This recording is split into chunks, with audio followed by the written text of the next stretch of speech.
अस्सलाम वालेकुम दोस्तों, क्या हाल है। उम्मीद करना सारे भरा ठीक हो सो। दोस्तों आज एक थोड़े वास्ते नवा विलाग लैके हाजिर होए हैं, नवी वीडियो। ते असी अज लगे हुए हैं काम नाल। लोडिंग होनी पई वे, ओ देखो लोडर लोड करना पे वे ते डंपर वास होना पाया।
डंपर दोस्तों हो गया वे लोड ते इस डंपर के नाल चलने आना अगे वहीं के मजीद तांदा टाइम पे उस वीडियो शीडियो दिखाने वीडियो के नाल रवना इंशाल्लाह मजा आसी वीडियो का।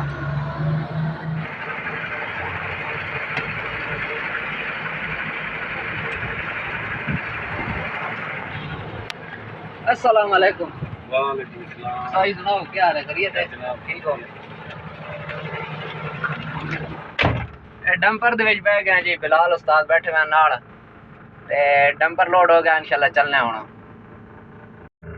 दोस्तों ये साडी ड्यूटी है, ये साडा काम है, बस सारा दिन ये ड्यूटी करने रहने। मैं खुद लोडर ऑपरेटर हाँ, लोडर की ड्यूटी करना। उस वीडियो देखी लोडर लोडिंग करना पे ते बिलाल उस्ताद और काम है बस डंपर चलाना, सारा दिन मिट्टी ढोनी ते इंशाल्लाह वीडियो नाल जुड़ा रहना, मजा आसी वीडियो ना। टाइम हो गया जी हुण 11:34। जा रहे हैं, आखिरी चक्कर है ते इस तो बाद हुण जाके रोटी शोटी खसा। रोटी शोटी खा के तकरीबन 1.5-2 घंटे रेस्ट करसा। 1.5-2 घंटे तो बाद जरा मजीद अगे ड्यूटी शुरू थी सी।